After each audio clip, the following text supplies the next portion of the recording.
दीपक इलाका news channel. हम प्रभाग 15 के कैंडिडेट आमीन कुरैशी से हम यहाँ पर जो संपर्क कर रहे हैं और उनके जो मन में जो विचार पब्लिक को और जनता को और इस मतदान को लेके जो नगर पालिका चुनाव चालू है, तो उसके बारे में मैं अमीन जी आपसे एक सवाल ये करूँगा सब में पहले कि आप जो प्रभाग 15 में खड़े हुए, एक ये बहुत ऐसा सवाल आ रहा है कि जैसे हमको कुछ बात मालूम गिरी कि आपने यहाँ पर जनता से कुछ वादे किए हैं। सही बात है। मैंने पहला तो मेरा वादा ये है कि जैसे दूसरे बड़ी सिटियों में मैंने देखा है कि अगर कोई नगर सेवक चुन के आता है तो उसका एक खुद का एक कार्यालय रहता है, ऑफिस रहती है। मतलब जो पब्लिक के काम जो नगर पालिका से रिलेटिव रहते हैं या कोई स्टेट गवर्नमेंट सेंट्रल गवर्नमेंट की जो स्कीम रहती है, तो वो नगर सेवक के ऑफिस में वो काम उनको आसानी से हो जाता था।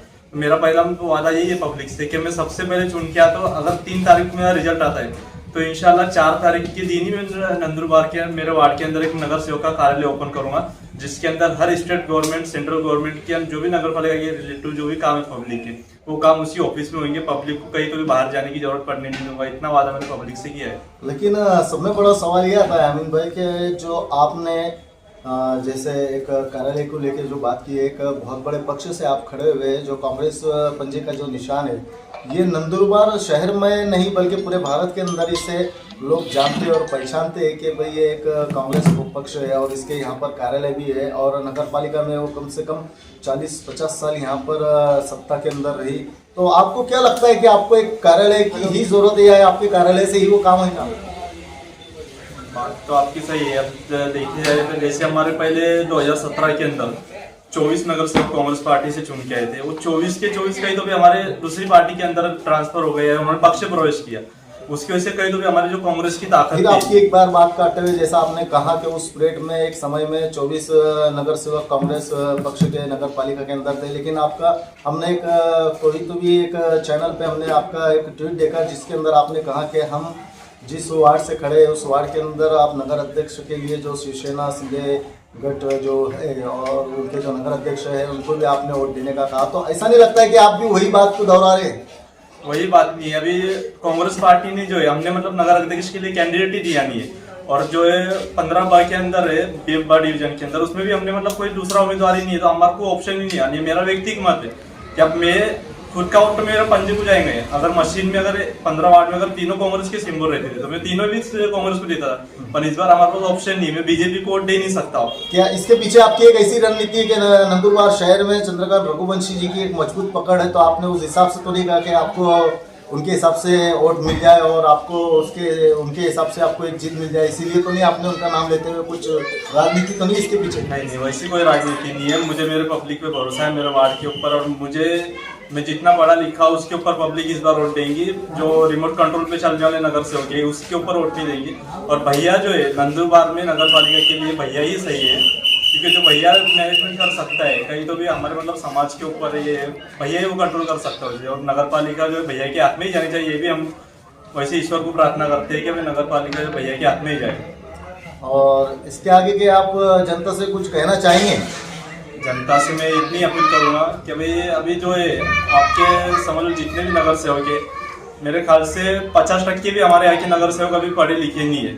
जो भी बात चुन के जाते हैं तो एक रिमोट कंट्रोल के जरिए या तो फिर अनपढ़ लोग जाते हैं, उनका कैंडिडेट कोई दूसरा रहता है और उसको चलाता कोई और है। लेकिन एक बार फिर आप कहीं ना कहीं चुकते हुए नजर आ रहे हैं कि आपने कहा कि भाई कैंडिडेट अनपढ़ होते हैं यहाँ नंदुरबार से अभी तक के, और अब पढ़े लिखे और उनका रिमोट कौन है। तो आपको तो पता है नंदुरबार की जो नगर पालिका में सत्ता किसकी रही है और कौन इसका जो मालक और सदर रहा है, और आपको मालूम है कि किसके नेतृत्व में नगर पालिका आज तक के चलते आ रही। तो फिर क्यों आप ऐसी बात कर रहे हो कि आप भी तो वही जा रहे हैं कि कहीं ना कहीं? नहीं, मैं वही नहीं जा रहा हूँ, मैं पार्टी के साथी हूँ। मतलब बोलने का मकसद ये है कि जो कैंडिडेट है वो पढ़े लिखे नहीं होते, तो वो अपने जो रूट मैप जो रहता है अपने वार्ड का, वो वहां से सही तरीके से प्रस्ताव सादर नहीं कर सकते हो। अब जो है ऊपर जो सरकार बैठी है नगर पालिका, उनको तो पता नहीं, जो वार्ड की जो जवाबदारी है अपने नगर सेवक के ऊपर रहती है कि अपने वार्ड का जो रूट मैप है, अपने वार्ड में क्या समस्या है वो वहां जाके बता। तो वो अगर वो अनपढ़ रहे, तो अगर वो पढ़े लिखे नहीं रहे, उनको ज्यादा अभ्यास नहीं रहा, तो कैसे अपना प्रस्ताव सादर करेंगे नगर पालिका? ऊपर तो बैठे ये काम करने के लिए, पर अगर वार्ड के मेंबर ही वहाँ प्रस्ताव लेके सादर करेंगे मेरे वार्ड में चीज की कमी, तो ही काम होगी ना, जब भी डेवलपमेंट होगा वार्ड का। ठीक है अमीन जी, आपने एक अच्छी बात और जागरूकता को लेके आपने एक बात बताई कि वार्ड को लेके, विकास को लेके आपने बात कही, और नंदुरबार के राजकारण को लेके हुए आपने एक बहुत बड़ा एक जो पब्लिक के दिल में था कि भाई कहीं ना कहीं नंदुरबार में चंद्रकांत रघुवंशी जी नगर अध्यक्ष उनकी जो रखना जी है खड़े हुए नगर अध्यक्ष पद के लिए, तो उनके हिसाब से भी आपने बताया। लेकिन इसके साथ में आपने कुछ बातें ऐसी भी बताई जो हम आपकी बात पब्लिक तक के पहुंचाएंगे। देखते हैं आगे पब्लिक आपको किस तरह से आपको बैठाती है। मैं आपका भी धन्यवाद अदा करता हूं, और जनता का भी ये वीडियो को ज़्यादा से ज़्यादा शेयर और लाइक करें। आप हमारे चैनल के बारे में कुछ दो शब्द कह के हम इस वीडियो को पूरा करेंगे। आपका चैनल बेहतरीन है और आपको आगे अच्छे सब्सक्राइब और व्यूज देखने को मिले। मैं पब्लिक से ही अपील करूँगा कि इनके चैनल को भी देखिए, जो लोकल एरिया के अंदर काम कर रहे हैं अभी, वो चैनल को भी रिस्पॉन्स दो। और मैं पब्लिक से अपील करूंगा कि इस बार जो आप वोट देने जाएंगे 2 तारीख को, तो एक सोच समझ कर वोट दीजिए। एक पढ़े लिखे ग्रेजुएट बंदे को वोट दीजिए। यानी मेरे सामने जो कैंडिडेट है, मुझे तो नहीं लगता कि मेरे से ज्यादा पढ़े लिखे होंगे या मेरे से ज्यादा तजुर्बा उनको होगा, मतलब उनको कोई चीज का, गवर्नमेंट की चीज का, स्कीम का उनको कुछ पता होगा। इसलिए मैं आप लोगों से अपील करता हूँ कि इस बार सोच समझ कर और पढ़े लिखे को वोट दे। इतना बोल के मैं अपने 2 शब्द। धन्यवाद जी अमीन जी, आपका बहुत बहुत शुक्रिया।